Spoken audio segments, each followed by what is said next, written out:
Vocês foram ensinados, e eu também fui, que arroz e feijão é a fórmula da saúde, da vida, é a combinação perfeita para a nutrição ideal. Será que isso é bem verdade? E principalmente, será que isso é verdade para o diabético? Arroz e feijão pode ser uma boa combinação na reversão do seu diabetes? Vamos botar esse pingo nos is aqui? Espero que não fique um vídeo muito profundo para você, mas você vai entender a moral da história. Vamos lá? Logo depois da vinheta.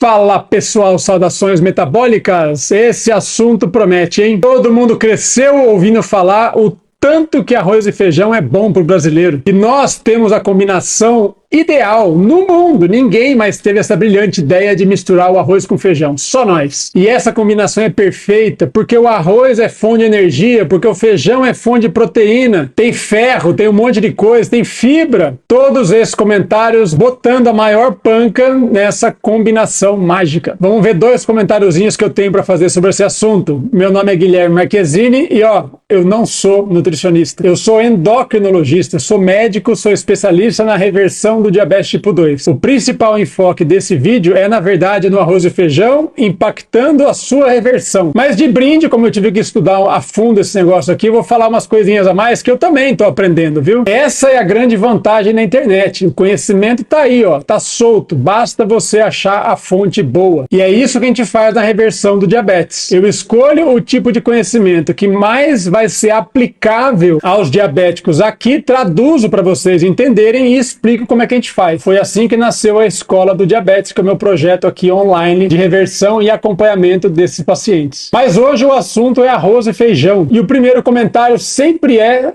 como esses dois alimentos se combinam tanto, eles se encaixam perfeitamente, segundo é o que dizem, né? E aí que tá, essa história de que se encaixam perfeitamente é o seguinte, na verdade todo alimento tem uma certa quantidade de proteínas, só que as plantas tendem a ter proteínas incompletas. Quer dizer que quando quebra as proteínas em pedacinhos menores, chamado aminoácidos, nem toda plantinha vai ter todos os aminoácidos que a gente precisa para ficar bem. Mas justamente aquele que falta no feijão tem no arroz, e o que falta no arroz tem no feijão. Então esse argumento de que é a combinação perfeita é baseado nisso. São duas comidas incompletas, mas que juntam se tornam completas. Tem uma pegadinha gigante nessa história. Presta atenção aqui, Quando eu falo que você tem ou não tem aminoácidos, que são os pedacinhos que formam as proteínas, e que eles se completam e estão presentes na combinação de arroz com feijão, repara que ninguém está falando de quanta proteína tem no arroz e feijão. Será que dá para falar que arroz com feijão é uma combinação rica em proteínas? Vocês que já são mais avançados vão saber que não. Se você pegar, por exemplo, a tabelinha nutricional, aquela que está no pacotinho que você compra no mercado, para ver o que tem lá, olha só, 100 gramas de arroz já cozidinho em cima do seu prato, pesado na balança, tem 2 graminhas de proteína.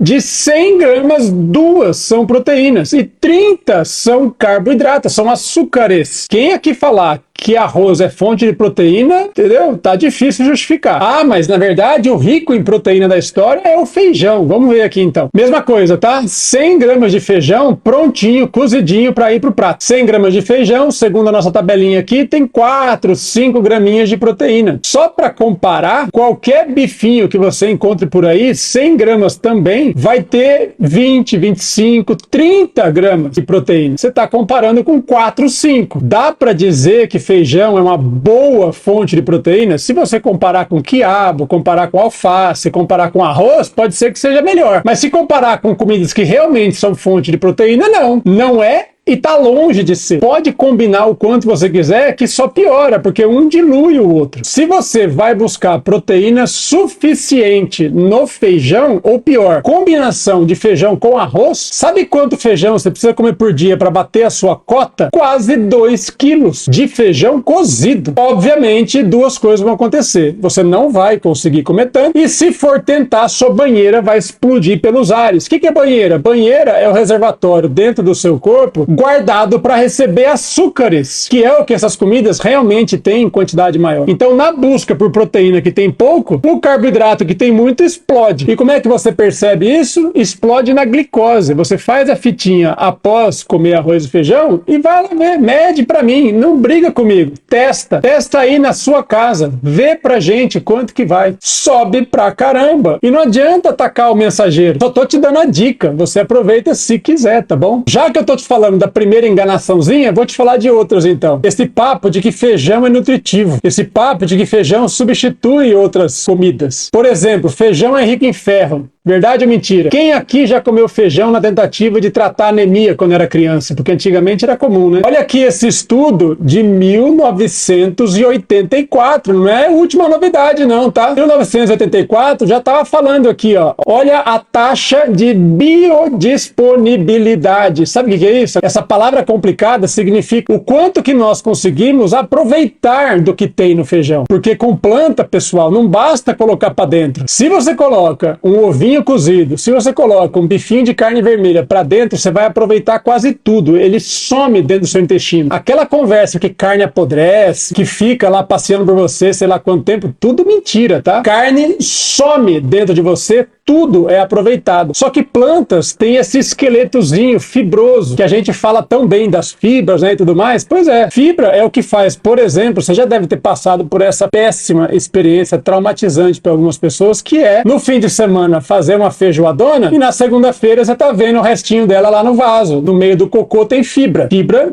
não é digerido e dificulta a absorção de nutrientes. E olha aqui, como eu dizia, no artigo de 1984, sabe quantos por cento do ferro do feijão nós conseguimos absorver? Menos de 1%. É triste, mas é verdade. Tá aqui o fato, entendeu? Não briga comigo. Eu só cacei na internet para você. Eu tô estudando para você. Mas confesso que eu também fiquei surpreso, viu? 1% é sacanagem. Foi enganado e eu também. Moral da história. Cuidado com a conversa de que plantas são super nutritivas, porque elas podem ser nutritivas quando a gente dosa dentro do laboratório, mas a nutrição delas não é aproveitada tão bem quando passa por dentro da gente. Isso é uma limitação comum de muitas vitaminas e sais minerais. Nutrição de verdade, sabe quem tem? Melhor se for carne vermelha e melhor ainda se for carne de vísceras. Não tô aqui para discutir se você gosta, se você quer. E pode reparar, como lá nas antigas, sua bisavó, sua avó, te obrigaram possivelmente a comer bife de fígado, buchada de bode, etc e tal, em parte porque já tinha matado o bode e não pode jogar fora, tem que aproveitar. Mas em parte porque eles sabiam que alguma coisa especial estava lá no meio, tinha um efeito diferente nas pessoas. Então quando alguém era operado, ia para casa, pode saber que tinha sopona de fígado por uma semana. Era utilizado depois do parto, era utilizado para criança doente, era utilizado depois da pneumonia. Sempre que você precisava dar um suporte maior para a pessoa na comida,